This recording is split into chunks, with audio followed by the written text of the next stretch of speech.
नमस्कार, मैं विनोद कुमार एक बार फिर से आपके लिए हाजिर हूँ एक ऐसी खबर के साथ, एक ऐसी घटना के साथ जिसके अंदर एक बार फिर से प्रयोग देखने को मिला है नीले ड्रम का।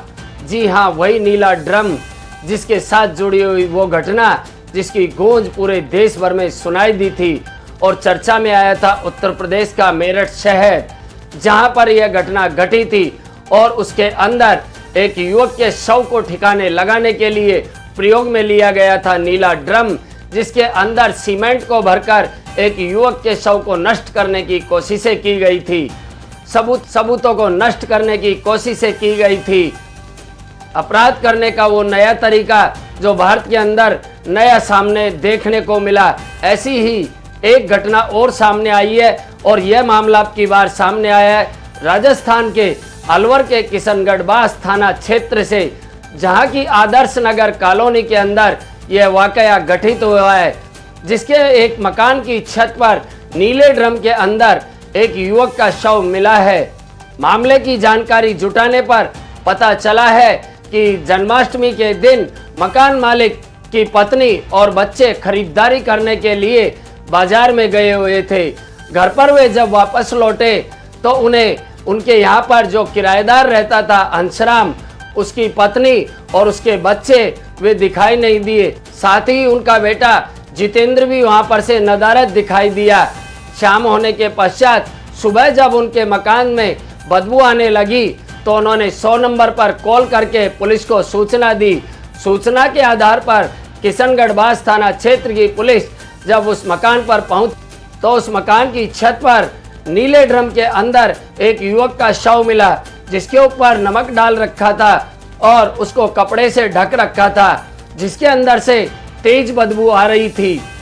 ज्यादा जानकारी लेने पर पता चला कि उस युवक के गले पर धारदार हथियार से वार भी किया गया था और वह युवक जिसका नाम हंसराम है और उत्तर प्रदेश का रहने वाला है और किशनगढ़ बास में ईंटों के भट्टे पर मजदूरी करता था। आदतन वह शराब का शौकीन भी था। साथ में उसकी पत्नी और उसके 3 बच्चे भी इसी मकान में किराए से रहते थे।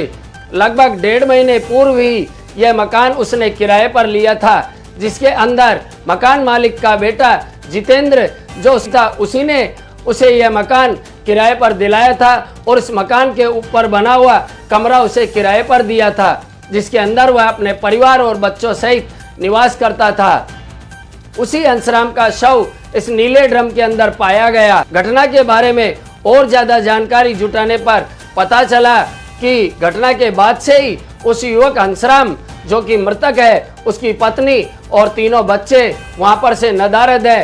साथ ही साथ मकान मालिक का बेटा जितेंद्र भी इस घटना के बाद से नदारद बताया जा रहा है। अब इस घटना की तहकीकात में पुलिस जुटी हुई है और पूरी तरह छानबीन होने के बाद ही पता चलेगा कि वे कौन से कारण रहे जिनकी वजह से इस घटना को अंजाम दिया गया।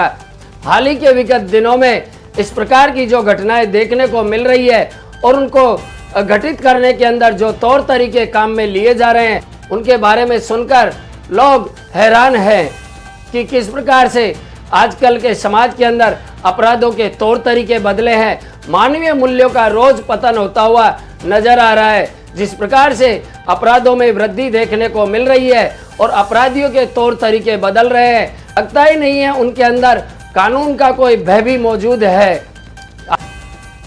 आपको याद होगी उत्तर प्रदेश के मेरठ की वह जघन्य वारदात, चाहे राजा रघुवंशी के साथ हुई घटना हो, चाहे पहले डीप फ्रीजर की घटनाएं हो, कभी सूटकेस की घटनाएं हो, जो बार बार नए अपराध के तौर तरीके इस देश के अंदर देखने को मिल रहे हैं, उनको देखकर कई बार ऐसा लगता है कि मानवीय मूल्य अब शायद इतने गिर चुके हैं कि अपराधियों को अपराध करते समय हृदय के अंदर कोई भी ठेस सी महसूस नहीं होती है कि वे किस प्रकार का जघन्य अपराध करने जा रहे हैं। उनके अंदर दया भावना बिल्कुल शून्य होती नजर आ रही है। जिस प्रकार से वे अपराध किए गए, उसी प्रकार से यह राजस्थान के किशनगढ़ बास थाना क्षेत्र का हुआ अपराध भी उसी श्रेणी में आता है, जिसको देखकर यकीनन कहा जाता है कि अपराधियों के किस प्रकार से हौसले दिनों दिन बुलंद होते जा रहे हैं। और एक पानी की टंकी जो आमतौर पर नीले रंग की अक्सर देश भर में दिखाई देती है, जिसके बारे में अब सुनकर ऐसा लगने लगा है कि शायद एक बार फिर से कहीं पर इसी टंकी के साथ कोई घटना को अंजाम तो नहीं दिया गया है, जिसके बारे में सुनते ही सिरहंसी महसूस हो जाती है।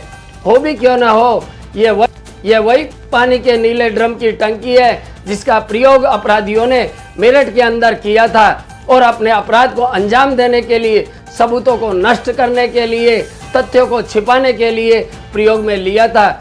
उसी प्रकार का यह घृणित कार्य यहाँ पर किशनगढ़ बास थाना क्षेत्र में भी देखने को मिला। हंसराम ईंटों के भट्टे पर मजदूरी करने जाता था और आमतौर पर शराब का शौकीन था और मकान मालिक के बेटे जितेंद्र के साथ उसकी संगत भी थी, जो साथ में मिलकर बैठकर दोनों बताया जा रहा है कि शराब का सेवन भी करते थे। और जितेंद्र ने ही उसको अपने मकान की छत पर जो कमरा बना हुआ था उसको किराए पर दिलाया था। जितेंद्र शादीशुदा है। जितेंद्र की पत्नी का परंतु 12 वर्ष पहले देहांत हो चुका है। अब इस वाकये में पुलिस छानबीन पर जुटी हुई है और वारदातों के कारणों का पता लगाने की कोशिश कर रही है। फिर मैं आपके लिए लेकर आऊँगा एक अच्छी और बेहतरीन खबर जो बिल्कुल बेबाक और सच्चाई के साथ जुड़ी होती है। इसके लिए आप मेरे चैनल गौतम नॉलेज वर्ल्ड को सब्सक्राइब कर सकते हैं और जुड़ सकते हैं मेरे साथ इन बेहतरीन खबरों के लिए। नमस्कार, जय हिंद।